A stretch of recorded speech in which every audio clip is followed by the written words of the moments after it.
ප්‍රබවන්තේනි අද අපි පාස්කු සමයේ තුල ජීවත් වෙනවා විශේෂයෙන්ම අද දවසේ අපි පාස්කු දිනට දවසේ අතුල වෙනවා. ඒතර අද දවසේ මේ දිගින් දිගට අපි මෙනෙහි කරන මානසික දර්ශනය වීම ශ්‍රාවකයන්ට දර්ශනය වෙලා තමයි උත්තාන බව ප්‍රකාශ කරන්න මානසික උත්සාහ කරන්නේ. අද දවසේ ශ්‍රාවකයන්ට තමන් උත්තාන බව ප්‍රකාශ කරන්නට මානසික ඉදිරිපත් වෙනවා මානසික ගමන් කරනවා. එවිට මානසික වෙනවා ඔබට සම්පී වේවා කියලා ඒ ශ්‍රාවකයන්ට ප්‍රකාශ කරද්දී අය බය වෙනවා බිය වෙනවා. මේ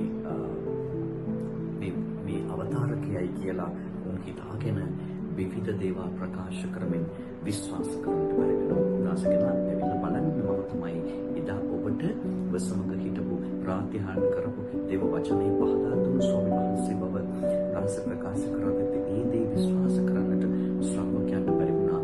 මොකද ඒ අයගේ තිබුණු දුර්වලතාවය නිසා අවිශ්වාසයෙන් විශ්වාස කරන්න බැරි වුණා. උනාසකලා ඇවිල්ලා අත දාලා බලන්න මම තමයි ඒ ස්වාමීන් වහන්සේ ව්‍යවස්ථාවලියේ සාමෝසස්ගේ නීතිය අනුව ඒ වගේම ගීතාවලියේ තිබෙන නීතිය ඒ විවිධාකාර ඒ එළිදරව් අනුව මම තමයි ඒ වචනයේ ජීවත් වෙනවා. එහෙම නැත්නම් ඉදා ප්‍රකාශ කරපු දේව වචනේ ව්‍යවස්ථාවලිය අනුව නැවත උත්ථාන වෙන ස්වාමීන් වහන්සේ බව ඔබ විශ්වාස කරන්නේ නැද්ද කියලා ඔවුන්ගෙන් අසද්දී ඒ අයට තව තවත් බිය ඇති වෙමින් ඒ අය විශ්වාස කරන්නට බැරි වෙන අවස්ථාවක දුර්වලකම තුළ ඉන්න අවස්ථාවක දකිනවා.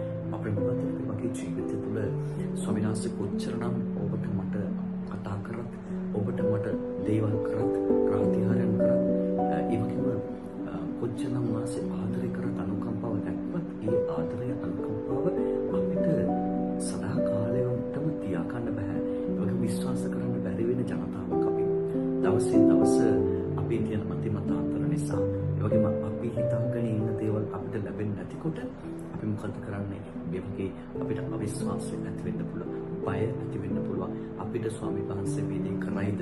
මම ස්වාමීන් වහන්සේ මෙන්න මම මේක කරද්දී මට මේක ලැබෙයිද කියන අවිශ්වාසය තුල තමයි ඔබයි මමයි ජීවත් වන්නේ. කොච්චර අවිශ්වාසය ඔබට මට තිබුණත්, කොච්චර වැරදි අප තුල තිබුණත්, කොච්චර අඩුපාඩු ඔබට මට ඔබේ මගේ ජීවිතය තුල තිබුණත් උන්වහන්සේ කවදාවත් අපව අත්හැරෙන්නේ නැහැ. බලන ශ්‍රාවකයන් වහන්සේව අඳුරන්නේ නැහැ කියලා කිව්වත් උන්වහන්සේ අත්හැරියේ නැහැ.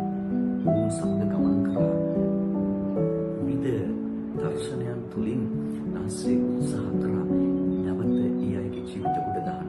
ඉතින් ඔබේ මගේ ජීවිතේ වැටෙන හැම විටම අපි ස්වාමීන් වහන්සේ අඳුරන්නේ නැහැ කියලා අපි විවිධ දේවල් පසුපස්සේ ගමන් කරද්දී ඔස්සේ ගමන් කරද්දී උන්වහන්සේ අත්හැරෙන්නේ නැහැ. කවදාවත් උන්වහන්සේ අපි සමගම හැම විටම කවදාවත් අත්හැරලා අපව අතරමං කරලා යන්නේ නැහැ. සමදාම අප සමග උන්වහන්සේ ගමන් කරන බව විශ්වාස කරමු. ඒ විශ්වාස තුළ ජීවිත ගොඩනගමු. වැටෙන ඒ වගේම කඩාගෙන වැටෙන හැම විටම ජේසුස් හොයාගෙන යමු.